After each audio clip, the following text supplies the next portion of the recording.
Texas Congresswoman Jasmine Crockett. She's a member of the Oversight and Judicial Committees. Welcome, my friend. It's good to have you as always. Before I get to a couple things I'd planned to speak with you about, what are your thoughts about about Kristi Noem, Department of Homeland Security Secretary, being over there? Do you think this is about trying to repair some sort of fracture, tensions, as Matt Bradley was very aptly calling them? Is it about a quick discussion about what happened tragically this last week in Washington? Was there an underpinning about Israel not being happy about Donald Trump wanting to negotiate with Iran? I mean, there's a lot of possibilities what discussions could be about. Yeah, you went over all of the kind of sane things that this could be about, but I have found a lack of sanity from this administration. I have found them to be more decisive when it comes to making sure that they've got a good photo op.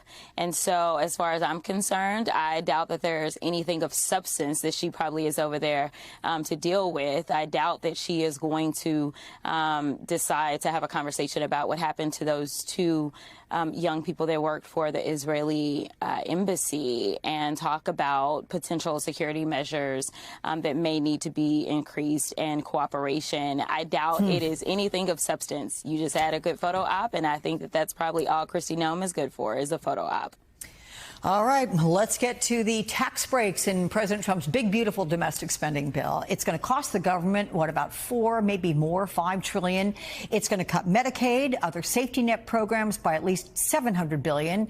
Studies show those tax breaks are going to increase income for the top earning households, and I mean the top, while reducing income for the poorest 10%. So if it passes, how does it affect your constituents? And what do you say to Republicans who claim this bill is all about fiscal responsibility?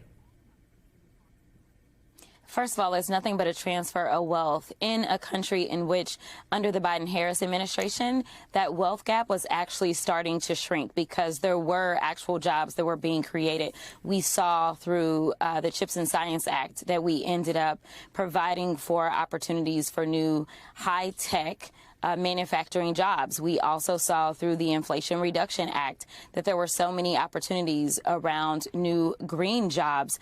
All we have seen out of this administration is that they have cut jobs, whether it was within the federal government or outside of the federal government. And what we've also seen is that they don't care about the people that are struggling the most, the people that believe in the American dream, that believe that they should be able to come from anywhere and still have an opportunity at prosperity. So beyond that, beyond the fact that it's just really a cruel bill, it's this idea that they are going to somehow be fiscally responsible when we know under the first Trump administration, they ran the national deficit up $8 trillion.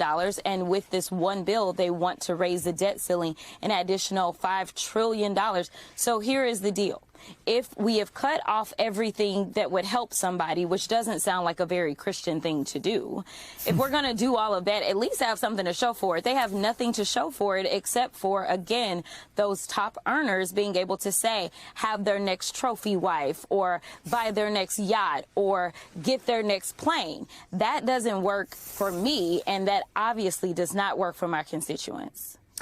Let's talk about what President Trump did yesterday, giving the commencement address at West Point. Besides congratulating the graduating cadets, they got to hear the president veer off into his usual grievances and political attacks. Let's take a listen. I went through more investigations than Alphonse Capone, and now I'm talking to you as president. Can you believe this? I must tell you, a lot of trophy wives. Doesn't work out. They subjected the armed forces to all manner of social projects and political causes while leaving our borders undefended and depleting our arsenals to fight other countries' wars. The job of the U.S. Armed Forces is not to host drag shows. We will not have men playing in women's sports, if that's okay. So, look, we are all used to Trump making campaign-style diatribes in, inappropriate settings. But what is your response to him doing it at West Point? Listen, you say we're all used to it. No, I am tired of it, Alex. Oh, yeah.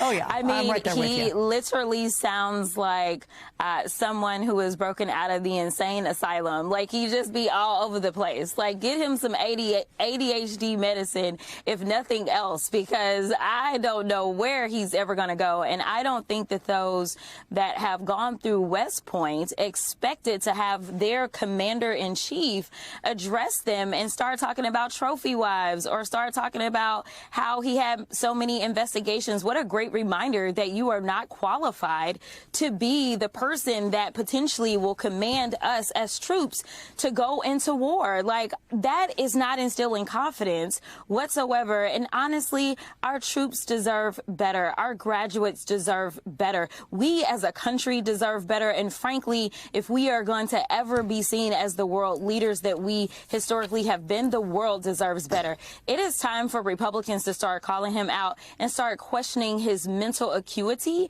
and whether or not he is equipped to serve mentally. We know when it comes down to his criminality, he is not qualified to serve. But this is just absolutely deplorable. So Trump this week, as you well know, returned to his trade war, threatening a 50% tax on all European Union imports and a 25% tariff on Apple iPhones if they aren't made in America. I mean, this once again threw the markets into uncertainty. Stocks went plummeting. Listen to what political analyst Cornell Belcher told me about this yesterday. Here it is. Imagine for one moment that Barack Obama was interfering in the free market system the way Donald Trump is. Imagine how Wall Street would lose their stuff. They would lose their minds if Barack Obama was having this sort of chaos and pain inflicted just on a whim. Wall Street, elections coming up. You got to make them pay for this. If you pull the plug on the pocketbook, and a lot of this might stop. Do you agree with Cornell? I mean, is Wall Street just giving Trump a pass that it would never give to a Democratic president? Oh, absolutely. There is no way. In fact, you're talking about Wall Street. I think even in this country, the people are giving him a pass. I mean, the people gave him a pass when they elected him with 34 convictions. I mean, he has gotten nothing but special privilege treatment. And sadly enough, while he is enjoying this privilege, it is only causing harm and wreaking havoc on us as a country. I mean, you know, the safest thing that you can ever have is a bond, allegedly, at least in the United States, right? And we know even the bond markets are being shaken. We know that our credit rating was recently reduced, which for everyone watching at home, what that means is that when your credit score drops, you know, from above 800 and drops down, say, into the 600s, that means that your debt is going to cost you more money. I mean, all he is doing is costing us money and giving us less resources overall, and then telling us, you know what? Go ahead and pay more for that iPhone that we know that you're using consistently. Or he's telling our friends, like, why would you tell the EU that you want to invoke these tariffs? Tariffs should always be something that we are using on the people that we are not the friendliest with, not on our closest allies. And he started with our closest allies when he went after Mexico and when he went after Canada. I can't say that China is necessarily our closest ally, but when it comes to trade, we know that the world overall has been highly dependent upon China. That is why we were so stunted and why we ended up experiencing the inflation that we did when we went through the global pandemic. Right now, all the inflation that we are experiencing is self-inflicted or Trump-inflicted. I'm curious, if the Democrats take over after the midterms next year, the House and or Senate, do you think they're going to push for investigations into Trump's family and the whole crypto acquisitions that he is getting? Well, Alex, I'm glad you asked.